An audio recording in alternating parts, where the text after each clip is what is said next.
আমরা কি মুসলমান? আমরা মুসলমান? আলহামদুলিল্লাহ, আলহামদুলিল্লাহ। হ্যাঁ, আমরা মুসলমান। যদি ফজরের নামাজ না পড়ে মুসলমান থাকা যায় তখন আমরা মুসলমান। যদি শুক্রবারে 8 দিনে 2 রাকাত নামাজ পড়ে থাকা যায় তাহলে আমরা মুসলমান। দিনে 17 রাকাত, সপ্তাহে 5-35 ওয়াক্ত পড়ে যদি মুসলিম হতে হয়, আমরা ওই মুসলমান না। ওই ইসলাম অনেক কঠিন। একটু বাচ্চা কাচ্চাগুলোকে যদি একটু শান্ত হতে বলা যায়, তবে কেউ ধমক দেওয়ার দরকার নয়। ছোট ভাই শোনো, তোমরা, হ্যালো ছোট ভাই, তোমাদেরকে বলছি, এই ছোট ভাই, তোমরা এইভাবে চিল্লাচিল্লি করিও না, কেমন? তোমরা খেলাধুলা করো, সমস্যা নেই। একটু ওই যে অবশ্য তোমাদের জন্য এই দাওয়াত কতটুকু কাজে আসবে, তোমাদের মুরব্বীদেরই তো কাজে আসবে বলে মনে হয় না। তোমরা তো এখনো কথাই বোঝো না, ছোট মানুষ, 8-10 বছর বয়স। তোমাদের উপর এখনো নামাজও ফরজ হয়নি। তোমাদেরকে কি নসিহত করবো বলো? 60 বছরের মানুষই মসজিদে আসে না। আমি খুব পবিত্র এরকম কি বলতেছি তাহলে? না, বলবে যে উনি তো এমন ভাবে কথা বলতেছে মনে হয় জান্নাতের সার্টিফিকেট নিয়ে আসছে। না, আমাকে এখানে আপনারা নিয়ে আসছেন কথা বলার জন্য। আর আমার কথা বলার আন্দাজ হচ্ছে যে সামনে যারা আছে তাদেরকে নিয়ে কথা বলবো। এর মানে এই নয় যে আমি এখান থেকে বাইরে আছি। আমি নিজেকে সহযোগ করে কথা বলবো। কেমন? নয়াপাড়ার মানুষ, শুকরিয়া আদায় করো যে তোমরা মুসলমানের ঘরে জন্ম হয়েছ। আলহামদুলিল্লাহ। আজকে এখানে যেই ন্যায় এবং অন্যায়ের বিষয় আলোচনা হবে, তা প্রত্যেকটা মানুষের জন্য প্রয়োজনীয়, অত্যন্ত জরুরি। কিন্তু তোমরা মুসলিমের ঘরে হওয়ার কারণে চিন্তা করেছো আমরা মুসলমান ওয়াজে যাব, যে অন্য কোনো ধর্মের কারো ঘরে হয়েছে সেখানে আজকে আসেনি। তোমরা শুকরিয়া আদায় করো যে তোমরা মুসলিম হয়েছো, তোমাদের এই মন মানসিকতা হয়েছে এখানে এসেছো। নয়াপাড়ার মানুষ, তোমরা কি মুসলমান হয়ে মরতে চাও? একটা পরামর্শ দিবে, শুনবে? দেখো, আমার এখনো দাড়ি পাকে নাই, আমার জুব্বও বেশি ঢিলে ঢালা না। যেহেতু আমি চিকন চাকন মানুষ, বেশি ঢোলা ঢালা জিব্বা পড়তে হয় নাই আমার। বয়সটা খুব বেশি, তবে মরার বয়স হয়ে গেছে আলহামদুলিল্লাহ। যেদিন যে জন্ম নেই ওদিন তার মরার বয়স হয়ে গেছে। মানে যে বাচ্চা এই মাত্র ভূমিষ্ঠ হলো জীবিত, তার মরার বয়স হয়ে গেছে। বুঝছে না? বুঝে নাই? সেই হিসেবে আমারও মরার বয়স হয়ে গেছে, কম হয়নি বয়স। তবে একেবারেই মুরব্বী বয়স এখনো হয়নি, হয়েছে। যদি কেউ তোমাদেরকে বলে তোমরা শুধু শুক্রবারের নামাজ আদায় করে মুসলিম হয়ে আল্লাহর সামনে দাঁড়ানোর পরে আল্লাহ এটা গ্রহণ করবে, সে তোমাকে ভুল শিক্ষা দিচ্ছে। আমি মানুষ, বয়সে কম হতে পারি, শারীরিকভাবে অত উঁচা লম্বা নই আমি। আল্লাহ আমাকে যেরকম করেছে অনেক সুন্দর করেছেন আলহামদুলিল্লাহ। আমি আমার কদ কাঠি নিয়ে সন্তুষ্ট আছি আলহামদুলিল্লাহ। ও নয়াপাড়ার মানুষ, মহিলা এবং পুরুষ, এই পৃথিবীর সকল মুহাদ্দিস, মুফাসসির, মুআল্লিম, হাকিম, আল্লামা, হাজি, মুন্সি, গাজী, হুজুর, শায়খ, সব যদি এক জায়গায় করো আর যদি ফতোয়া নাও শুধু জুমা পড়ি মুসলিম, ওই ফতোয়া ভুল। আমি ফতোয়া দেই না এটা ঠিক, তবে ওই ফতোয়া ভুল, এটা আমি ক্লেম করতেছি। এটা আমি নিজস্ব দায়ভার নিয়ে বলতেছি। কারণ রাসূলুল্লাহ সাল্লাল্লাহু আলাইহি ওয়াসাল্লাম বলেছে, নিশ্চয় কুফরি এবং শিরকি আর ঈমানের মধ্যে পার্থক্য হচ্ছে নামাজ। যে নামাজ আদায় করে সে মুমিন, যে নামাজ আদায় করে না সে শিরক করলো, কুফরি করলো, সে জুলুম করলো। তো নামাজ কি শুধু শুক্রবারে মুসলমানদের প্রতি? নামাজ দিনে 5 ওয়াক্ত। মুরব্বী, এই কেউ ক্যামেরা ঘুরানোর দরকার নাই। ইউটিউবাররা একটু বেশি টাকা পয়সা কামানোর জন্য মানুষের ইজ্জত সম্মানের চিন্তা করে না, যেমনি সামনে থাকে। মুরব্বী, জোহরের নামাজ কয় রাকাত? আপনি জোহরের নামাজ কয় রাকাত? বসেন, সমস্যা নেই। জোহরের নামাজ কয় রাকাত? 12 রাকাত। জোহরের নামাজ কত রাকাত পেলাম আমরা? আসর নামাজ 4 রাকাত। মাগরিব 7 না 5? বুঝে দেখেন, 5। দেখ, আমার এলাকায় 7 চলে। না আমি বুঝাই দিব কেমনে?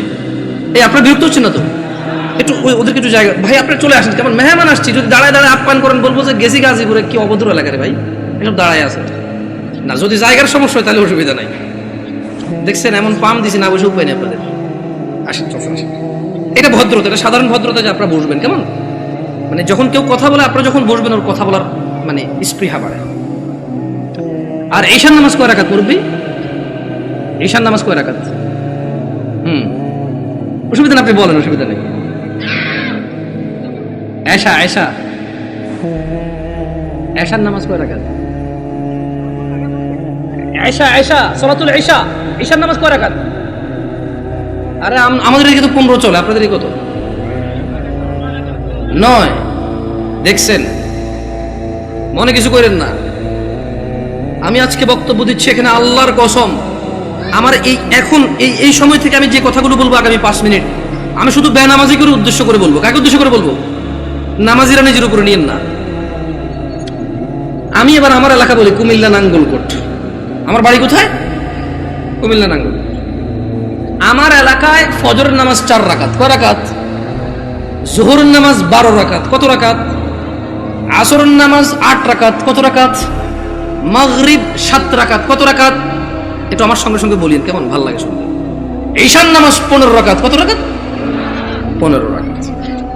আমি প্রশ্ন করলাম আমার আম্মারে, আম্মা ফজরের নামাজ 4 রাকাত কেমনে হইল? তো 2 রাকাত ফরজ। 2 রাকাত সুন্নত, 2 রাকাত ফরজ, কত হইল? আমি বলছি আমার ফজরের নামাজ তো ফরজ 2 রাকাত। এই ফরজের আগে 2 রাকাত সুন্নত আছে, কিন্তু এটাকে আলাদা করে বলতে হবে। এটাকে কি করে বলতে হবে? সুন্নাহ। আমি বললাম আম্মা জোহরের নামাজ কেমনে 12 রাকাত? ফজর আমি মেনে নিছি, সুন্নতে মুআক্কাদা 2 রাকাত আছে, ফরজ 2 রাকাত আছে। কত রাকাত হলো? এটাতে কোনো তর্ক করার কিছু নাই। তবে ফরজ কয় রাকাত? কোন মানে কত রাকাত না পড়লে সে লোক কুফরি করেছে? 4 রাকাত না 2 রাকাত? মানে ফজরের নামাজ একজন লোক কত রাকাত না পড়লে কুফরি করেছে? 2 না 4? 2 রাকাত না পড়লে কুফরি করেছে। বুঝেছেন আসেনি? মানে 4 রাকাত না পড়লে যে কুফরি হবে তা না। আমি কিন্তু আগে বলেছি, বেনামাজিদেরকে বলতেছি তোমরা নামাজকে ভয় পাও না। আমি এটা দায়িত্ব নিয়ে বলতেছি, অসুবিধা নেই। হ্যাঁ ইনশাআল্লাহ, ওকে। আমি বললাম আম্মা জোহরের নামাজ কেমনে গো 12 রাকাত? আমার আঞ্চলিকতা, আমার আম্মা সহজ সরল মানুষ, উনি খুব মাশাআল্লাহ নামাজি মানুষ, আল্লাহ ওনাকে কবুল করুক। তারপরও গ্রামের মানুষ যেমন হয় উনি ঠিক তেমনই, একবারে এক্সট্রা অর্ডিনারি কিছু না, ওকে। আবার একবারে নরমাল, ঠিক গ্রামের মা। উল্টাপাল্টা গুলো আগে মারতো, হ্যাঁ, একবার ঠিক গ্রামের মাই। ঝগড়া হলে দেখা যায় আরেকজনের দোষ, মায়ের দিত আমগো আমার ভাইদেরকে, তুই গেছুস কে? ঠিক ওরকমই আমার আম্মা। তো কয় যে বড় সুন্নত 4 রাকাত। কোন সুন্নত 4 রাকাত? ফরজের আগে ফরজ 4 রাকাত। কত হইল? বললাম আম্মা ঠিক আছে 8 পাইলাম। এরপর ষোড়শ সুন্নত 2 রাকাত। কত হইল? বললাম আম্মা 10 পর্যন্ত কিন্তু আমি বুঝছি, কারণ এখানে 6 রাকাত সুন্নতে মুআক্কাদা আছে। বাকি 2 রাকাত কেমনে এসে 12 রাকাত জোহর নামাজ হইল? 2 রাকাত নফল। আমি কেমন নফলের তো কোনো হিসাব হয় না। 4 রাকাত নফল করতে তাহলে জোহর নামাজ 14 রাকাত করা যাবে। কারণ যদি নফল 2 রাকাত অ্যাড করে যদি জোহরকে 12 বানানো যায়, তাহলে আরো 2 রাকাত নফল অ্যাড করে 14 বানানো যাবে। ওই কেমনে? আমি কিছু যেমনি 2 রাকাত অ্যাড হয়ে 12 হয়েছে, এমনি 2 রাকাত অ্যাড হয়ে 14। বুঝাতে পারিনি? বুঝাতে পারিনি কি? আমি কি ভুল শিক্ষা দিচ্ছি মানুষকে? না, আমি আমার আম্মাকে বললাম যে আম্মা 10 পর্যন্ত আমি বুঝতে পারছি যে এখানে 4 রাকাত আছে, যেটা না পড়লে মানুষ কুফরি করে, শিরিক করে, মানুষের ঈমান থাকে না, ওর মুসলমানিত্ব থাকে না। আল্লাহ নবী বলেছে মুশরিক কাফের আর মুসলমান মুমিনের মধ্যে পার্থক্য হচ্ছে নামাজ। এই হলো জোহর 4 রাকাত না পড়লে এই লোক আর এই হিন্দু বৌদ্ধ খ্রিস্টানের মধ্যে পার্থক্য তেমন কিছু থাকে না। কিন্তু আমি আমার আম্মারে বললাম যে আম্মা বাকি 6 রাকাত সুন্নতে মুআক্কাদা, এটার বিশাল বড় বেনিফিট আছে, আমি ওই বেনিফিটটা বলবো ইনশাআল্লাহ। বললাম আম্মা 12 কেমনে হইলো তাইলে? তোরে আমি আগে বলছি 2 রাকাত নফল 12 রাকাত। বললাম আম্মা নফল অর্থ বেশি। নফল অর্থ কি? আরবিতে নওয়াফিল বলে, জিয়াদা বলে। কি বলে? এই গাজীপুরে কেউ বিদেশ দেশ থাকে, সৌদি আরব, দুবাই, ওমান, কুয়েত, এগুলো থাকে। আমাদের এদিকে প্রচুর প্রবাসী আছে, ওরা আরবি বোঝে। আছে কেউ এখানে প্রবাসী? زيادة أنت معلوم زيادة يا أخي معلوم زيادة ها تدري وش المعنى زيادة زيادة يعني زيادة ها زيادة تلاقي عربية النوافل بقى زيادة نوافل بقى زيادة বলা হয় কাকে? বেশি কি? আচ্ছা, নফলের কি কোনো সময় অথবা রাকাত নির্ধারণ আছে ইসলামে, নাকি যখন খুশি করে রাকাত? দুই দুই দুই দুই যত খুশি, মাকরু ওয়াক্ত ছাড়া যখন খুশি। Right or wrong? আমি বললাম আম্মা তাহলে তো এটা তো মানুষের উপরে, হ্যাঁ নফল পড়বে কেন? যে লোক ফরজ নামাজ পড়েনি তার নফলগুলো আল্লাহ তাআলা কিয়ামতে যদি ওর নামাজে ঘাটতি থাকে ইনশাআল্লাহ ফরজের জায়গায় আনবে। আমরা জানি এটা, আমরা এটা মানুষকে বলবো, কিন্তু আমরা জিনিস যেটা যা ওটাকে তাই বলবো। আমরা প্রত্যেকটা জিনিস স্পেসিফিক করব আর প্রত্যেকটা জিনিসের বেনিফিট আমরা বলবো, ঠিক আছে না? আমি বললাম আম্মা যে নিয়মে 2 রাকাত নফলকে আপনি যোহর কইছেন, ঠিক ওই একই নিয়মে 4 রাকাতকে যোহর বলা যাবে, 6 রাকাতকেও যোহর বলা যাবে। কারণ আপনি যদি বলেন যে 4 রাকাত নফল কয়ে কেমনে যোহর সহ্য হবো, তাহলে আপনি আমারে বুঝাই দিতে হবে কেমনে 2 রাকাত নফল হয়ে যোহর বার হইল। বুঝাইতে পারছি? আমি তো আম্মা আপনি তো বুঝাইতে পারবেন না, কারণ নফলের তো কোনো মানে ফরজের সাথে অ্যাটাচ করা যাবে না। নফল খাস কিছু না, মানে নফল যেমন ফরজ জোর আমরা দুপুরে পড়ি, আসর আমরা সূর্য হেলান দিলে পড়ি, মাগরিব সূর্য অস্তে পড়ি, রাতে আমরা ঈশা পড়ি, সূর্য উদয় আমরা ফজর পড়ি, সকালবেলা সূর্য উদয়ের আগে। তো নফলের তো কোনো টাইম নাই, যখন খুশি পড়বে মাকরু সময় ছাড়া। আচ্ছা কি আপনারা বিরক্ত হচ্ছেন নাকি? এবারে আসি আমার এলাকার ঈশার নামাজ 15 রাকাত কেমনে। আগে একটু আপনাদের গাজীপুরের 9 রাকাত কেমনে এটাই শুনি। এই আমি কি বিভ্রান্ত করতেছি জাতিকে? আমি আগেই বলছি আমার কথাগুলো বেনামাজের জন্য। কার জন্য? বেনামাজি। আমি বলবো সবকিছু ব্যাখ্যা দিচ্ছি ইনশাআল্লাহ। গাজীপুরের 9 রাকাত কেমনে কে ব্যাখ্যা দিব? আমি তো জানি না 9 রাকাত। আপনি পারবেন কোন 9 কেমনে এটা কোন আগে পরে আমি 15 কেমনে ওটা কোন? 4 ফরজ, সুন্নতে মুআক্কাদা 2, তাহলে 6 হলো। হ্যাঁ ভিতরে 3 রাকাত, 9 রাকাত। মাশাআল্লাহ ভালো। যোহরটা 12 কেমনে? ওই নফল 200 ঠিক না? তো ঈশা নফল আনলেন না যে? আমার এলাকায় ভাই 2 নাম্বারই করে নাই, যোহর নফল 2 আনছে, ঈশাও 2 আনছে। ওরা মানে কোনো নামাজকে কি করে নাই। না না না, আমি কি ওদেরকে মজা করতেছি? আমরা নামাজ পড়তাম না, এই মানুষগুলো আল্লাহ ওদেরকে বেহেশত নসিব করুক, ওরা প্রত্যেকটা নামাজের সাথে আমাদেরকে নফল নামাজ পড়তে উদ্বুদ্ধ করেছে। ওরা চিন্তা করেছে যে যদি 2 রাকাত পড়তে বলি, এই অনেক বছর থেকে নামাজ পড়ে না, ইনশাআল্লাহ এর কবরের তলায় ঘাটতি হবে, ঘাটতিটা পূরণ করবে ইনশাআল্লাহ। ওই নেক নিয়তে কিন্তু বলছে। শোনেন, আমি বুঝি না তা না, কিন্তু ভুল বুঝিয়ে না, মানে আমি আগে বলছি, বাট আমি চাচ্ছি যারা নামাজ পড়ে না ওরা তো ভয় পেয়ে যায় 15 শুনলে। আমি বুঝাতে পারছি না, পারি নাই। এই ছোট ভাই তোমরা কিন্তু খুব বিশৃঙ্খল, তোমাদের বড়দের উচিত তোমাদেরকে সামলানো। তোমরা মেলায় আসোনি ছোট ভাই, তোমরা মেলায় আসোনি, তোমরা জীবন ব্যবস্থা শিখতে এসেছো, আগামী জীবন কিভাবে যাপন করবে সেটা শিখতে আসছো। তোমরা মেলায় আসোনি। যাই হোক, বাচ্চাদের দোষ দিয়ে লাভ নাই। মাহফিল কমিটির বেশিরভাগ জায়গায় গরু জবা দিয়ে বিরিয়ানি খাওয়ায়, এটা একটা উৎসবই, সব পোলাপান খেলবে, দুর্ব অসুবিধা কোথায়? ওরা যদি বুঝতো এটা একটা শিক্ষণীয় জায়গা, একটা ক্লাস হবে এখানে, একটা সেমিনার হবে যেখানে মানুষ ন্যায় অন্যায়ের পার্থক্য করবে, ওরা এটা করতো না। ওদেরকে ঠিক হওয়ার আগে মুরব্বীদের ঠিক হতে হবে, ওয়াজ মাহফিলকে আনুষ্ঠানিকতা বাদ দিতে হবে, এটা একটা শিক্ষণীয় জায়গায় রূপান্তরিত করতে হবে। এবার আসেন আমার এলাকায় 15 কিভাবে? আরে আমি জানি ভুল করে ফেলেনি, আল্লাহ হিসেবে ভুল না হইলে দাঁড়ান মনে করে লই। বড় সুন্নত 4, বড় সুন্নত কত? ফরজ 4 কত? ছোট সুন্নত 2 কত? নফল 2 কত? ভিতর 3 কত? 15। আমি কইলাম আম্মা এটা ঈশার নামাজ? ও হ্যাঁ। ছোটবেলা থেকে আমি যতটুকু দিন, আমার আম্মা অনেকটা পরিবর্তন হয়েছে আলহামদুলিল্লাহ। উনি ওখানে যায়, মসজিদে নামাজ পড়ে, তারাবির সময় সৌদি আরবে মহিলারা নামাজ পড়তে পারে, যায় নামাজ টামাজ পড়ে আলহামদুলিল্লাহ। আস্তে আস্তে বলে যে আরে হুত আটা যে কি ভুলের মধ্যে আসি, মকসুদুল মুমিন এগুন হরি হরি শেষ আটা। আমি বলছি আম্মা আলহামদুলিল্লাহ, আল্লাহকে ভয় করেন, ইনশাআল্লাহ আল্লাহ ভালো পথ দেখাবে। বললাম না, গ্রামের সহজ সরল মানুষ, যতটুকু দিন আপনি শিখাবেন শিখবে, কিন্তু যদি সোর্সটা ভালো না হয়, দিন শিক্ষার সোর্সিংটা যদি ভুল হয়, তাহলে জীবন শেষ। তাহলে জীবন কি? আমি বললাম আম্মা এখানে একটা আপত্তি আছে আমার। প্রথম কথা হইলো, জোহরের সময় বুঝাই ফেলছি নফল এই নামাজের অংশ না। জোহরের সময় বুঝাই ফেলছি এই নামাজের অংশ না, নফল মানে ফরজ নামাজের অংশ না, ঈশার নামাজের অংশ না।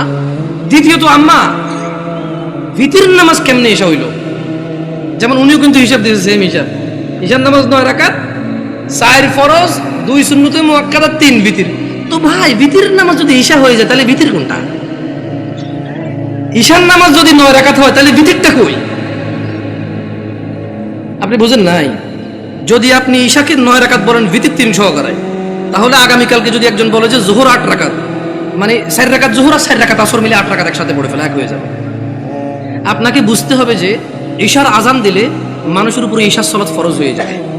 ভিতরের সময়টা শুরু হয় ঈশার নামাজের পরে। যদি কোনো লোক ঈশা পড়ে, তার জন্য ঈশা পড়ার পর থেকে ভিতরের টাইম শুরু হয়েছে, এবারে সেটা ফজরের আগ পর্যন্ত সময় পায়। কি ভুল ব্যাখ্যা দেই নেই তো মুরব্বী? আমি বলে দিচ্ছি, না বুঝলে অসুবিধা নাই, ভুল বুঝিয়েন না। না বুঝলে কোনো অসুবিধা নাই, ভুল বুঝিয়েন না। তাহলে ভিতরের নামাজ ঈশার নামাজের সাথে কেন সম্পৃক্ত হলো? কারণ ঈশার নামাজ না হইলে ভিতরের সময় আসে না, ভিতরের সময় শুরু হয় না। বুঝতে পারছেন না পারেন নাই? ধরেন একজন লোক রাত 11টা বাজে, সে এখনো ঈশা পড়ায় নাই, সে কি ভিতর পড়বে? তাহলে সে ঈশা পড়ার পরে তার ভিতর স্টার্ট। তাহলে আপনি যদি এই যুবককে বলেন ঈশার নামাজ 15 রাকাত, গাজীপুরে বুঝছি একটু মায়া দয়া করে 9 রাকাত পেয়েছেন, তারপরে তো বলবেন পড়ে বলে মনে হয় না। একজন রিক্সা ড্রাইভার যদি চিন্তা করে 2 মিনিট করে তো 30 মিনিট। আমার এলাকার কথা বলতেছি। শোনো তোমরা যারা দরিদ্র এবং ধনী, যারা তোমরা সালাত আদায় করো না, নয়াপাড়ার মানুষ তোমাদের নবী মুস্তাফা সাল্লাল্লাহু আলাইহি ওয়াসাল্লাম মৃত্যু সজ্জায় বারবার উঠে বলেছে সালাহ সালাহ সালাহ, নামাজ নামাজ নামাজ। এই নামাজ তোমরা যারা আদায় করো না, তোমরা জেনে রাখো নয়াপাড়ার মানুষ, ও নয়াপাড়ার মহিলা ও পুরুষরা, ধনী দরিদ্র, সুস্থ অসুস্থ, তোমরা যেই হও না কেন, তোমাদের উপর তোমাদের রব দিনে 17 রাকাত নামাজ ফরজ করেছে। তোমাদের মধ্যে যে কোনো ব্যক্তি দিনে, পুরা দিনে সকাল থেকে রাত পর্যন্ত এই 17 রাকাত নামাজ আদায় করবে না, যে সে তার রবের সাথে কুফরি করেছে, রবকে অস্বীকার করেছে। ক্ষমা চাও তোমাদের রবের কাছে। আজকের এই মাহফিল তোমাদের জীবনের নামাজ ত্যাগের ইতির দিন হোক। আজকের এই নয়াপাড়ার মাহফিল তোমাদের জীবনের 5 ওয়াক্ত 17 রাকাত নামাজের সূচনার দিন হোক। ও নয়াপাড়ার মানুষ, তোমরা যারা দিনে 5 ওয়াক্ত 17 রাকাত ফরজ আদায় করো, এই 17 রাকাতের সাথে তোমরা যারা ফজরে 2 রাকাত সুন্নত, জোহরে 6 রাকাত সুন্নত, মাগরিবে 2 রাকাত সুন্নত, ইশায় 2 রাকাত সুন্নত, তোমরা যারা পুরো দিনে মাত্র 12 রাকাত সুন্নতে মুআক্কাদা পড়ো, খুশি হয়ে যাও। তোমাদের মুস্তাফা সাল্লাল্লাহু আলাইহি ওয়াসাল্লাম, তোমাদের ভালোবাসার নবী বলেছে, যে ব্যক্তি দিনে 12 রাকাত সুন্নতে মুআক্কাদা আদায় করবে, তার জন্য আল্লাহ প্রতিদিন জান্নাতে একটা ঘর বানাবে। ও নয়াপাড়ার মানুষ, কি মিস করতেছো? নয়াপাড়ার মানুষ, তোমাদের রাসূল প্যারে হাবিব সাল্লাল্লাহু আলাইহি ওয়াসাল্লাম বলছেন, ফজরের 2 রাকাত সুন্নত এ পুরো দুনিয়া আর দুনিয়াতে যা কিছু আছে সব কিছুর চাইতে উত্তম। তাহলে যে 2 রাকাত সুন্নত পৃথিবীর চাইতে উত্তম, ওই 2 রাকাতের সুন্নতের পরে যে 2 রাকাত ফরজ রয়েছে, এই ফরজের আল্লাহু আকবার কি দিয়ে মিটাবা? এই ফরজের সামি আল্লাহু লিমান হামিদা কি দিয়ে মিটাবা? কত টাকার মালিক হয়েছে তুমি নামাজের কাফারা দিবা, যেখানে সুন্নত 2 রাকাতের মূল্য পুরো পৃথিবীর সমস্ত সম্পদ বিক্রি করে যদি একটা স্বর্ণ কিনা হয়, ওই স্বর্ণকে যদি, এটা আমি ব্যাখ্যা দিচ্ছি বুঝার জন্য সহজে, ওই স্বর্ণকে যদি 1 পাল্লা রাখা হয়, আর ফজরের 2 রাকাত সুন্নতকে যদি 1 পাল্লা রাখা হয়, ফজরের 2 রাকাত সুন্নত ভারী। ওই সুন্নত এত ভারী হলে ওই ফজরের নামাজের ফরজ যেটা তুমি ঘুমের মধ্যে কাটিয়ে দাও, ওই 2 রাকাত ফরজের আল্লাহু আকবার, সামি আল্লাহু লিমান হামিদা, আত-তাহিয়াতু সুবহান রাব্বিয়াল আযীম, সুবহান রাব্বিয়াল আলা কি দিয়ে কিনবা? তুমি কি কয় টাকার মালিক হয়েছো যে 2 রাকাত সুন্নতই পুরো পৃথিবীর চাইতে উত্তম? তাহলে ওই ফরজের কি? জেনে রাখো উম্মতে মুহাম্মাদরা সাল্লাল্লাহু আলাইহি ওয়াসাল্লাম, তোমরা ভেবো না এই মাহফিলে 2 লাখ টাকা দিয়ে জিতে যাবে। ও উম্মতে মুহাম্মাদরা, তোমরা ভেবো না মাহফিলে দরিদ্রতার কারণে 10 টাকা দিতে পারোনি হেরে যাবা। জেনে রাখো 5 ওয়াক্ত নামাজিরা, মহিলা এবং পুরুষরা, আল্লাহর নবী সাল্লাল্লাহু আলাইহি ওয়াসাল্লাম বলছে, কিয়ামতের দিন বান্দার সর্বপ্রথম হিসেব হবে নামাজের। ফাইন সলুহাত যার নামাজ ঠিক থাকবে সে নাজাতও পাবে, জিতেও যাবে। আর যার নামাজ ঠিক থাকবে না সে হেরেও যাবে, ধ্বংস হবে। নাউযুবিল্লাহ। তোমরা কি বুঝতে পেরেছো কোন কয় রাকাত নামাজের কথা বলা হচ্ছে? আমি মনে সুন্নত পড়তে না করে দিছি না, ভিতির পড়তে না করে দিছি। ভিতির এমন একটা নামাজ, সাল্লাল্লাহু আলাইহি ওয়াসাল্লাম, তিনি সাল্লাল্লাহু আলাইহি ওয়াসাল্লাম কখনো ভিতির ছাড়তেন না, এক রাকাতও পড়তেন। এইবার একটা কথা কয়ে দিয়েছে, আপত্তি আছে ভাই, ভিতির এক রাকাত মানে? দেখুন সিম্পল লজিক, ভিতির মানে বেজড়, ওকে? ভিতির মানে কি? এই বেজড় 1 থেকে শুরু হয় ভাই, বেজড় 3 থেকে কিভাবে শুরু হবে? তবে এখন একটা এই যে মাসলা মাসাইল বলবো না, কত চেষ্টা করছি বলবো না, মুখতে বেরিয়ে গেছে। দেখেন, আপনারা যদি আমাকে কেউ প্রশ্ন করেন, জামশেদ ভাই আপনি শুধু আহলে হাদিস মসজিদে কেন যায় জুমা পড়া, অথবা শুধু আহলে হাদিস বা সালাফি বা সহিহ আকীদার ওরা দাওয়াত দিলে ওদের এখানে কেন যান, আমি আপনাদেরকে বলে দিতে চাই, আমি ওই প্রত্যেক মসজিদে জুমা পড়াবো। আমি বড় হয়েছি সৌদি আরবে। কোথায়? আমি কোথায় বড় হয়েছি? আমি সৌদি আরব বড় হয়েছি। ওখানে জুমার খুতবা আমরা 2টা শুনতাম। কয়টা শুনতাম? 2টা শুনতাম। এবং হাদিসেও এটাই পাওয়া যায়, জুমার খুতবা কয়টা? 2টা। এখন এখানে আসার পরে দেখলাম যে 3টা হয়। আমার হিসেবে তো 3টা, বাট আপনাদের হিসেবে 2টা। যেমন আপনাদের এখানে ওরা বলছে যে একটা বয়ান, একটা কি? তো আমি বললাম যে বয়ান তো উর্দু ভাষাটার আরবিতে ট্রান্সলেশন করে অনুবাদ করো। রাগ করিয়েন না, দেখেন কথা বোঝার চেষ্টা করেন। আবার বলতেছি, না বুঝলে অসুবিধা নাই, ভুল বুঝিয়েন না। বয়ান হলো উর্দু ভাষা, এটার আরবি কোন তো কি হয়? ধর একজন সৌদির যদি বলে যে বয়ান, বয়ান বুঝবে? এটা কুয়েতি, এটা ইরাকি, এটা ফিলিস্তিনি, এটা সুরি, এটা এটা এটা এটা ইমারাতি, এটা উম্মানি, ওদেরকে যদি বলে যে বয়ান বুঝবে? বলতে হবে কালাম আরবি, কালাম আরবি। ও বলে যে আরবি কো, আরবি কো। তা আরবিতে বয়ানের আরবিটা কি? হ্যাঁ, খুতবা। আমিও তো তাই বলি 3টা খুতবা দেন। মানে আপনি যদি এখন আমারে বুঝান এটা লাউ এটা কদু, জামশেদ ভাই 2টা 2টা, আমি বলবো যে না ভাই, এটা লাউ এটা কদু জিনিস একটা। আমি বলবো এটা পেন এটা কলম, এরকম না, এটাই পেন এটাই কলম। বুঝেন নাই? আমি এভাবে মানবো না। আমি হয়তো ইসলাম নিয়ে অনেক গবেষণা করতে পারিনি, হয়তো অনেক সুশিক্ষিত হতে পারি, কিন্তু ভাষা বুঝি। উর্দু ভাষা আমি বুঝি, আরবি ভাষা বুঝি, বাংলা ভাষা বুঝি। হয়তো বাংলা ভাষা ব্যাকরণ তো ভালো বুঝি না, হয়তো অনেক বাংলা লিখতে পারি না আমি এখনো, কিন্তু আমি কথা বুঝি ভাই। আপনি যদি বলেন যে এটা কলম এটা পেন, আমি বলবো নো, এটাই কলম এটাই পেন। ইংরেজিতে পেন, বাংলাতে জিনিস কয়টা? ভাষা কয়টা? ভাষা 5টা হইলো, জিনিস কয়টা? আমিও কই বয়ান মানি, এটা আরবিতে ট্রান্সলেশন করলে খুব হবে। ভুল বুঝিয়ে না, আবার বলতে শোনেন। তো যদি আপনারা বলেন যে আপনাদের মসজিদে দাওয়াত দিবেন, আর যদি বলেন যে জামশেদ ভাই আপনার স্বাধীনতা আছে 2টা খুতবা দেওয়ার, তাহলে ইনশাআল্লাহ ঠিক 12:30টায় খুতবা শুরু করব। ইন্নাল হামদালিল্লাহি নাহমাদুহু ওয়া নাস্তাঈনুহু ওয়া নাস্তাহদি, শুরু করব আল্লাহর প্রশংসা দিয়ে। একটা আরবি আয়াত পড়ব, ওই আয়াতের অর্থ করব। একটা আরবি হাদিস পড়ব, ওই হাদিসের বাংলা ইনস্ট্যান্টই করব। এভাবে আধা ঘন্টা 1 ঘন্টা যা আল্লাহ তৌফিক দিয়ে কথা বলে বসবো, বসে আবার উঠবো, আবার আরবিতে যেটা বলবো ওটার বাংলা অনুবাদ করে খুতবা শেষ করে 2টা খুতবা দিয়ে নামাজ পড়ে সালাম ফিরে ফেলবো। আপনি মনে করেন না যে আমি খালি অমুকে দাওয়াত দিলে যাই আর অন্যকে দাওয়াত দিলে যাবো না। এখন আমারও তো একটা নিরাপত্তার ব্যাপার আছে না? ধরেন আমি এর গল্পগুলো আসলে চলে আসে। তা আমি যখন প্রথম বাংলাদেশ থেকে সৌদি আরব থেকে আসছি, বিয়ে শাদী করছি, তা আমার শ্বশুর চিটগাং একটা কেন্দ্রীয় মসজিদের ইমাম, তিনি আল্লাহ ওনাকে নেক হায়াত দিক, খুব আদর করে আমাকে। যদিও আমি তোরা যোগ্য না, আমার আব্বা আম্মা দেশে নেই, তো সেই হিসেবে হয়তো আরো বাড়তি আদর করে যে কেউ দেশে নেই। এখন উনি আমার বিবাহের 8ম দিনে আমি চিটগাং যাই। যাওয়ার পরে উনি বুঝতে পারছে যে আমি একটু সৌদি আরব থেকে আসছি একটু সিধা সিধা, মানে টানা টানা সিস্টেম নাই, কালাম সিধা খালাস এমসি সিধা, সোজা হাঁটো। হ্যাঁ, তো এখন উনি আমার ওয়াইফকে বললো যে আমার তো মসজিদে আসি, লোকজন তো জিজ্ঞাসা করবে জামাই কি করে, বললে ঈশান নামাজটা কি পড়াবে কিনা। মানে এখন ধরেন আমি তখন সৌদি আরব থেকে আসছি, সালাম ফেরানোর পর আমি ইস্তেগফার করতাম, জিকির আজকার করি, মুনাজাত যেটা সবাই মিলে দিয়ে দিই, ইনস্ট্যান্ট শেষ করে সুন্নতে চলে যায়। তো ওখানে অনেকগুলো জিকির আজকার আছে, ওগুলো আমি কন্টিনিউ করি। কেমন মাশাআল্লাহ ভাই, মাথা নাড়তেছে ভাই, বুঝতেছে মনে হয় অনেকগুলো জিকির আজকার আছে। তো উনি এটা ব্যাপারটা বুঝতে পারছে, তো বুঝতে পারে আমাকে বললো যে এখন ওখানে তো মুনাজাত না দিলে ঝামেলা হবে। আবার ও আচ্ছা ঠিক আছে, যদি ও নামাজ পড়ায় মুনাজাত আমি দিয়ে দেবো, অসুবিধা নেই। তা আমি বললাম যে ঠিক আছে, অসুবিধা নেই, নামাজ পড়াতে অসুবিধা কোথায়, সবাই মুসলিম আলহামদুলিল্লাহ। কেউ কি কাউকে ফতোয়া দিতে পারবো এই কাফের মুশরিক? পারবে কেউ?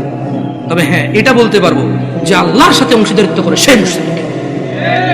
যে ইসলামে আল্লাহ নবী সাল্লাল্লাহু আলাইহি ওয়াসাল্লাম কিছু বলে নাই, সে এটাকে দ্বীন মনে করে, সওয়াবের কাজ মনে করে করে সে বিদআতি। Right or wrong? গেছি নামাজ পড়াইতে, তো নামাজ পড়াইছি, নামাজ পড়ানোর পর উনি মুনাজাত দিয়ে দিয়েছে, আমি চুপ ছিলাম। আমার কথা হচ্ছে আপনারা মনে করেন না যে দেখেন আমি গত বছর মাহফিল করেছি, আমাকে কওমি ভাইরা দাওয়াত দিয়েছে, আলহামদুলিল্লাহ। ওনারা সবাই দাওয়াত দিয়েছে দিন প্রচারের জন্য। কি প্রচারের জন্য? আমি ওখানে গেছি, কোরআন ও সুন্নাহর ভিতরে থেকে কথা বলছি। আমি দেখলাম যে আমাকে কেউ কিছু বলেনি, আলহামদুলিল্লাহ। কি থেকে কথা বলছি? কোরআন ও সুন্নাহ থেকে কথা বলছি। আমি কারোর নাম ধরে ধরে দোষ দেই নাই, আমি কারো বাপ মা তুলে কথা বলি নাই, আমি নেতা নেত্রী তুলে কথা বলি নাই।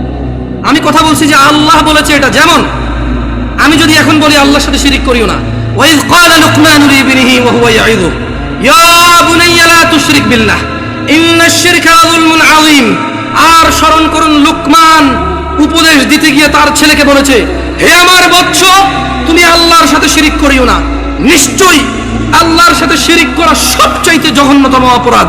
ইন্নাল্লাহা লা ইয়াগফিরু আন ইউশরিকা বিহি ওয়া ইয়াগফিরু মা দুনা যালিকা লিমান ইয়াশা ওয়া মান ইউশরিক বিল্লাহ ফাকাদ ইফতারা ইসমান আযীমা। নিশ্চয়ই আল্লাহ ক্ষমা করে না শিরিক ছাড়া। নিশ্চয় আল্লাহ শিরিককে ক্ষমা করে না। এছাড়া মানুষের এ টু জেড যত গুনাহ আছে সব গুনাহ ক্ষমা করে দেয়। ওয়া মান ইউশরিক বিল্লাহ, যেই ব্যক্তি আল্লাহর সাথে শিরিক করলো, ফাকাদ ইফতারা ইসমান আযীমা, সে এই পৃথিবীর জঘন্যতম মহাপাপ রটনা করলো। আমি যদি বলি আনাস ইবনে মালিক রাদিয়াল্লাহু আনহু عن النبي صلى الله عليه وسلم قال يقول الله تعالى لأهون أهل النار عذابا يوم القيامة। আমি যদি এখন বলি যে আল্লাহ তাআলা বলেছে তিনি শিরিকের গুনাহ ছাড়া সব গুনাহ ক্ষমা করে দেবে, শুধু শিরিকের গুনাহ ক্ষমা করবে না, যে ব্যক্তি শিরিক করবে সে পৃথিবীর সবচেয়ে বড় পাপ রটনা করলো। এতে কওমি, দেওবন্দি, সুন্নি কারো অসুবিধা আছে? আমি আমার মাহফিল এভাবে করেছি। আমি এটাও ডিক্লারেশন করেছি, আমি গোপন করিনি। আমি বলেছি আল্লাহর ঘর ছাড়া ইবাদতের কোনো ঘর নেই। আমি কারো নাম ধরিনি, আমি ধরতেও চাই না। তোমরা যারা অপছন্দ করো, তোমাদের ব্যাপার, তোমাদের পছন্দের যায় আসে না। 70 বছর 60 বছর, আরে আজকে এখনো 30 বছর হয় নাই। 30 বছর হবে কিনা এটাই তো জানি না, বয়স কত পর্যন্ত যাবে। তোমার ঘৃণায় কি আসে আর তোমার ভালোবাসায় কি আসে? আল হুব্বু লিল্লাহ ওয়াল বুগদু লিল্লাহ। ভালোবাসা আল্লাহর জন্য, ঘৃণা কার জন্য? আল্লাহর জন্য। এই দেশের মাটিতে আমি অতদিন মাহফিল করব যতদিন আমি সবার কাছে গিয়ে মাহফিল করতে পারি। আমি গত বছর মাহফিল করেছি, সব মাহফিল আমার আগে পীরজাদারা করেছে। মানে আমার আগে যিনি বক্তা ছিল তিনি পীরজাদা, কোনো পীরের সন্তান, উনি মাহফিল করেছে। এরপর আমি উঠেছি, আমি আমার মাহফিল করেছি, আলহামদুলিল্লাহ। যখন বলেছে মুনাজাত দেন, আমি দোয়া করে দিয়েছি। এরপরে বলেছে মুনাজাত দেন, ওরা বুঝতে পারেনি যে আমি দোয়া করেছি। তো আমি বলেছি যে মুরব্বী একজন কাউকে দিয়ে আপনারা দেখেন। আমি আসলে আমি সিম্পল কথা বলে দেখেন, দোয়া কি? দোয়া মানে মানুষ তার নিজের চাহিদা, সুবিধা অসুবিধা কার কাছে বলবে? এবং আল্লাহর কাছে সুবিধা বেশি পাওয়ার জন্য বলবে, যে অসুবিধাগুলো রয়েছে সেগুলো থেকে পরিত্রাণের জন্য আল্লাহকে বলবে। এটাই দোয়া। বুঝতে পেরেছি? এটাই দোয়া। তো আমি দোয়া করি সব জায়গায়। হয়তো বাংলাদেশের প্রচলিত অনেক সিস্টেম নিয়ম আমি জানি না, আর যদি আমাকে এগুলো আপনি বুঝাইতে হয় কোরআন সুন্নাহ দিয়ে বুঝাই দিলে আমি করবো ইনশাআল্লাহ। মানে 100 লোকে বলেছে, 1000 কোটি বছর আগ থেকে চলে আসছে, আই ডোন্ট কেয়ার। বলেন একজন মেতর মুচি এসে যদি বলে যে জামশেদ তুমি ভুলে গেছো তোমার রাসূল এভাবে বলেছে, আমি বলবো আমাকে ক্ষমা করে দাও, আমার অপারগতা। তুমি আমাকে এই তথ্য দিয়ে আমার উপকার করেছো, তুমি আমার ভাই, আমার কলিজায় আসো। আপনি যত বড় কিছু যদি বলেন যে এটা 50 বছর 200 বছর থেকে চলে, ওনারা কি জানতো না? আমি বলবো ওনারা জানে নাকি জানে না আমি জানি না, তবে আমি জানি না। শোনো না পাড়ার মানুষ, আল্লাহর দিকে ফিরে এসো। তোমরা শিরিক করিও না। তোমরা মনে করো তোমরা শিরিক করো না। ও যুবক বৃদ্ধরা, যারা তোমরা ফজরে ঘুমিয়ে থাকো, জোহরে আড্ডায় থাকো, তোমরা আল্লাহর দিকে ফিরে আসো। আল্লাহ ছাড়া তোমাদের কোনো নিরাপত্তা দানকারী নেই। মুহাম্মদ সাল্লাল্লাহু আলাইহি ওয়াসাল্লামের অনুসরণেই তোমাদের সফলতা। আল্লাহ তাআলা বলছেন, মান ইউতি'র রাসূল ফাকাদ আতা আল্লাহ। যে রাসূলের অনুসরণ করলো সে আল্লাহর ইবাদত করলো। ওয়া মান তাওয়াল্লা, আর যেই ব্যক্তি এটা থেকে মুখ ফিরে নিল, ফামা আরসালনাকা আলাইহিম হাফিযা। ও মুহাম্মদ সাল্লাল্লাহু আলাইহি ওয়াসাল্লাম, যেই ব্যক্তি আপনার দাওয়াত থেকে সরে গেছে তার প্রতি আপনাকে আমি পাহারাদার হিসেবে পাঠাইনি, যা খুশি করতে দেন। ইন্না হাযিহি তাযকিরা, এই কুরআনুল কারীম হচ্ছে আল্লাহর উপদেশ। ফামান শাআ আত্তাখাযা ইলা রাব্বিহি সাবিলা, এদের মধ্যে যে দাম্ভিকতা করে করুক, এদের মধ্যে যে অস্বীকৃতি করে করুক, এদের মধ্যে যার যা খুশি করুক। ফামান শাআ ইত্তাখাযা ইলা রাব্বিহি সাবিলা। এই কোরআনুল কারীম, এই হাদিস, এগুলো হচ্ছে আল্লাহর পক্ষ থেকে উপদেশ। যার খুশি সে মেনে নিয়ে জীবন গঠন করবে, যার খুশি সে মানবে না, মরে গিয়ে জাহান্নামে নিক্ষিপ্ত হবে। জেনে নাও নয়াপাড়ার মানুষ, তোমাদের রব বলছে রাসূল সাল্লাল্লাহু আলাইহি সাল্লামের অনুসরণে রয়েছে সফলতা। তিনি বলেছেন লাকাদ কানা লাকুম ফি রাসূলিল্লাহি উসওয়াতুন হাসানা। ও ব্রাজিল আর্জেন্টিনার পতাকা বাহিরা, ও ফ্রান্সের মুহাম্মদ সাল্লাল্লাহু আলাইহি সাল্লামের কার্টুন বানানো নিয়ে রাস্তায় নামে পুরো দেশ জ্যামকারী এই লোকগুলোই তো এখন পতাকা উড়াচ্ছে ছাদে ছাদে। তোমাকে অপমান করতে আসেনি। ওয়াল্লাহি আমি নিজে এমন অনেক অপরাধী, যখন আমি এই অপরাধে থাকি আমার কাছে কোনো অনুভূতি থাকে না, বোধ শক্তি থাকে না, জানোয়ারের মতো হয়ে যায়। আমি মনে হয় না এটা লজ্জা করার কাজ। তোমার অবস্থা আমারও যেই অপরাধগুলোতে আমি লিপ্ত, যেমন আমি নির্লজ্জ, তোমার অবস্থা এরকম। তাই তোমাকে আমি আমার থেকে আলাদা মনে করি না, তোমাকে ভালোবেসে বলি। তুমি তো সেই যুবক যে ফেসবুকে একদিনে 50টা স্ট্যাটাস দিছো, ফ্রান্সের মাল বন্ধ করো, ফ্রান্সের এই সেই করো, ইসরায়েলের মাল বন্ধ করো, ব্রাজিলের মাল বন্ধ করো, খাবো না, জ্বালিয়ে দাও। এগুলো তো তুমি বলেছো, আমরা এগুলো বলিনি। আমরা রাসূলের সুন্নত এভাবে পালন করি। যারা রাসূলকে ঘৃণা করে আমরা বলি যে আমরা ভালোবাসি। দেখো ওয়াল্লাহি এটা কখনোই রাখতাম না যদি সুন্নতে মুহাম্মদ না হতো সাল্লাল্লাহু আলাইহি ওয়াসাল্লাম। আমি হাজার অন্যায় করি, আমি মানি মানুষ হিসেবে আমার অপরাধের শেষ নেই, আল্লাহ আমাকে ক্ষমা করবে। তবে তোমরা যারা মুহাম্মদ সাল্লাল্লাহু আলাইহি ওয়াসাল্লামকে নিয়ে কুচ্ছা রটনা করো, অবমাননা করো, তোমাদেরকে বলে রাখি আমার টাকনুর উপরের কাপড় ওনাকে ভালোবেসে। তোমাদের বলে রাখি আমি বাম্পা দিয়ে টয়লেটে যাই ওনাকে ভালোবেসে। তোমাদেরকে বলি আমি ডান হাতে খাই ওনাকে ভালোবেসে সাল্লাল্লাহু আলাইহি ওয়াসাল্লাম। যুবক, কার আদর্শ নিয়ে বড় হচ্ছ? এই দেশের বাবা মারা কি তাদের সন্তানকে আদর্শ শিখাবে না? এরা কি তাদের সন্তানকে এভাবেই শিয়াল কুকুরের মতো রেখে চলে যাবে পৃথিবী ছেড়ে, আর আশা করবে তাদের মৃত্যুর পরে এই সন্তানগুলো তাদের অনেক কাজে আসবে?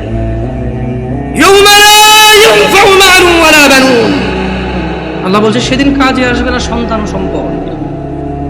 ও নয়াপাড়ার মানুষরা, তোমাদের আদর্শ কে?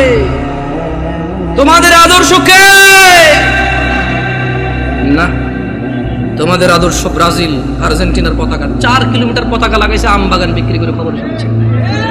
আল্লাহকে হেদায়েত দিক। আল্লাহ আমার ভাইকে বুঝার তৌফিক দান করুন। যদি আজ বাংলাদেশের নিয়ে কিছু করতে বুঝতাম, নিজের দেশের একটা গিনিস বুকে ওয়ার্ল্ড হইতো। অ্যাটলিস্ট বাংলাদেশ, আমরা বাংলাদেশি, আমাদেরকে কেউ চিনত কোনো একটা কারণে, হয়তো আমরা গেলে সম্মানিত হতাম যে আচ্ছা তুমি ওই দেশের মানুষ, যে দেশের মানুষ তাদের দেশকে এত ভালোবাসে। এখানে দেখি যে বাংলাদেশের পতাকা একটা 20টা থেকে অন্য দেশের পতাকা, বাংলাদেশটা একটু করে রাখে।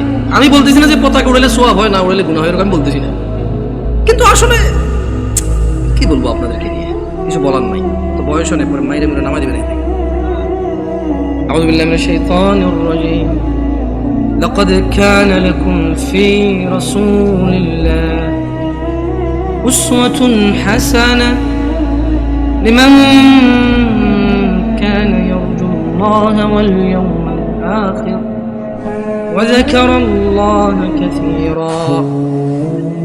যুবক, নয়াপাড়ার বৃদ্ধ, যুবক, মহিলা, পুরুষ, কার আদর্শ তোমাদের রব বলছে নিশ্চয়ই তোমাদের জন্য মুহাম্মদ সাল্লাল্লাহু আলাইহি ওয়াসাল্লামের মধ্যে রয়েছে উত্তম আদর্শ। তাহলে আদর্শ কারটা উত্তম? ওয়াজ কি বোঝেন না? আদর্শ কারটা উত্তম? মুহাম্মদ সাল্লাল্লাহু আলাইহি ওয়াসাল্লাম। কি এখন মানে এরকম করলে ভালো হবে না? এবার দরকার নাই তো করার, আপনি ঠিক বেঠিক বললে আমার কাজ কি এখানে এসে। আর শুনেন, আমি কিন্তু সুবহানাল্লাহ বলেন, আলহামদুলিল্লাহ বলেন এভাবে বলি না। মনে রাখবেন, ওয়াজের মাঠে যদি আপনি ভালো কিছু শুনেন, যেটা মনে করেন যে আপনার জন্য সুসংবাদ, সুবহানাল্লাহ বলবেন, আলহামদুলিল্লাহ বলবেন। যদি দেখেন যে একটা অন্যায়ের শাস্তির ব্যাপারে বলা আছে, যদি আপনি অন্যায়কারী হন, সঙ্গে সঙ্গে বলবেন আউযুবিল্লাহ, নাউযুবিল্লাহ, আস্তাগফিরুল্লাহ, এগুলো বলবেন। সঙ্গে সঙ্গে অনুভূতিটা প্রকাশ করবেন যে আল্লাহ আপনি আমাকে মাফ করুন, আমি তো এই অপরাধ। যদি দেখেন যে জান্নাতের কিছু, আল্লাহর উদারতা আপনার সামনে বয়ান হয়, সঙ্গে সঙ্গে বলবেন আলহামদুলিল্লাহ। কি বলবেন? এগুলা আলহামদুলিল্লাহ বলেন। এভাবে কেন শিখিয়ে দিতে হবে আপনাকে? বলেন, গত 50 বছর থেকে বয়স শুনেন, এখনো যদি শিখিয়ে দেওয়া লাগে আলহামদুলিল্লাহ বলেন, হয় তাহলে আজকে এই বছর বলবো বলেন আলহামদুলিল্লাহ, আপনি বলবেন আলহামদুলিল্লাহ। আগামী বছর এসে আরেকজন বলবে সুবহানাল্লাহ বলেন, আপনি বলবেন সুবহানাল্লাহ। দরকার আছে নিজেরটা নিজে বলে ফেলবেন, কেমন? শুনুন, আচ্ছা এখানে চরমনের লোক আছে, আমি দেখতে পাচ্ছি, আমি টুপি দেখে বুঝতেছি আট্রসির লোক আছে, না অসুবিধা কোথায়? বাংলাদেশে কিছু আইডেন্টিটি ক্রিয়েট হয়েছে, প্রত্যেকে তার আইডেন্টিটি বোঝানোর জন্য যে ভাই দেখো এটা আমার আকীদা, এটা আমার বিশ্বাস, এটা আমার মানহাজ। সো তুমি আমার সাথে কথা বললে সেই হিসাবে কথা বলো। সো এটাতে কিন্তু সহজ, অ্যাটলিস্ট আমরা বুঝতে পারি যে এখানে আমরা ভ্রাতৃত্ববোধ বজায় রাখবো, যতটা আমরা সত্য বলবো, যতটা সহনশীল হয়ে বলা যায় আলহামদুলিল্লাহ, ঠিক আছে? তবে আমরা মিথ্যা বলবো না, আমরা কৌশলের নামে অপপ্রচার করবো না, ঠিক আছে না? এখানে আট্রসি, মাইজ ভান্ডার, ফুরফুরা, চরমনাই কোন দলই করে না এমন লোক আছে না? নাই। সবার উদ্দেশ্যে একটা কথা বলি, আপনাদেরকে একটা আয়াত পড়ে শোনাবো, আপনারা কি এটা মানবেন? কোরআনের আয়াত কিন্তু মানতে হবে কিন্তু, ঠিক আছে? পড়ে শোনাই তো। আউযু বিল্লাহি মিনাশ শাইতানির রাজীম। ওয়ামা আতাকুমুর রাসূলু ফাখুযুহু ওয়ামা আতাকুমুর রাসূলু ফাখুযুহু ওয়ামা আতাকুমুর রাসূল ওয়ামা আতাকুমুর রাসূলু ফাখুযুহু। আল্লাহ বলছেন যে আমার নবী, আমার রাসূল যা কিছু দেয় ফাখুযুহু, নিয়ে নাও। নিবেন? তাহলে ছাড়তে হবে কি? আল্লাহ বলছেন পরবর্তী অংশে আয়াতের, ওয়ামা নাহাকুম আনহু ফান্তাহু। আজকে ওয়াদা নেওয়ার দরকার নেই, পরে আবার ঝামেলা, অসুবিধা নেই ভাই। হ্যালো কিছু বলিয়েন না, কারণ বাচ্চা মানুষ, আস্তে আস্তে বেশি কিছু বলিয়েন না, বাচ্চা ছোট ছোট পোলাবেন মানুষ। শুনুন, এরা আজকে আসতেছে, যদি এরা এখানে না আসে আগামীতে কারো পাওয়াই যাবে না। অলরেডি আপনাদেরকে বিরিয়ানি দিয়ে আনে, সিন্নি দিয়ে আনে, পিন্নি দিয়ে আনে, জিলাপি দিয়ে আনে। এই পোলাপান যদি ওয়াজের আশেপাশে না আসে, ওদেরকে টাকা পয়সা দিয়ে আনতে পারবেন না। এখন তো বিরিয়ানি দেন, কেন? ভুল বলছি নাকি? ভুল বলছি? পিন্নি, সিন্নি, বিরিয়ানি, খেজুরি, পোলাও, কুরমা, ভাই এটি তো অনেক পুরান হয়ে গেছে জিলাপি ভাই। এই জিনিস এখন আর খাইতে পাবলিক ওয়াজে আসে না। অমুক ওয়াজে যাবি, দৌড় না, কেন? ওর শুধু জিলাপি খাওয়ায়। চল অমুক জায়গা যাবি, কেন? আরে মুখ একটা জব দিছে, গরু একটা, মহিষটা জব দিছে, চল খাই আসি পাঠবে। এরপর আবার পোলাবেন ওয়াজ শোনা যায়, বলবো দোস্ত আমি 3 প্যাকেট লইছি, বুঝছস? 3 প্যাকেট। আরে ভাই ও বুঝে না, আমি এখান থেকে 1 প্যাকেট, ওখান থেকে 1 প্যাকেট লইছি। ওয়াজ হয়ে গেছে এটা। তো এই পোলাপানগুলো ঘুরঘুর করতেছে, ঘুরঘুর করতে দেন। তবে ছোট ভাই তোমাদেরকে ভাইয়া অনুরোধ করি, তোমরা দৌড়াদৌড়ি করলে একটু বাইরের দিকে করো, কারণ তোমাদের শব্দ আসে, একটু ভাইয়া কনসেন্ট্রেটটা নষ্ট হয়ে যায়, হ্যাঁ মনোযোগ দিতে পারি না। তো তোমরা আমার ছোট ভাই, তোমাদেরকে অনুরোধ করলাম, তোমরা খেলাধুলা করো, দৌড়াদৌড়ি করো, একটু শব্দ যত কম করে করা যায় সর্বোচ্চ চেষ্টা করো। বাকি ওদেরকে কেউ কিছু বলবেন না, কেমন? তাহলে একটা আয়াতের কথা বলেছিলাম, আপনারা নিবেন, বলেন তো আয়াতের অংশ মানবেন কিনা? ওয়ামা নাহাকুম আনহু ফান্তাহু। মুহাম্মদ সাল্লাল্লাহু আলাইহি সাল্লাম যা ইসলামের নামে দেয় নাই তা ছেড়ে দাও, ছেড়ে দিবেন? চরমনাই হন, আট্রসি হন, মাইজ ভান্ডার হন, ফুরফুরা হন, হানাফি, শাফি, মালাকি, সুফি, চিশতি, সাবরি, তরিকত, হাকিকত, মারিফত, যেটাই হন, এই আয়াতটা মানবেন?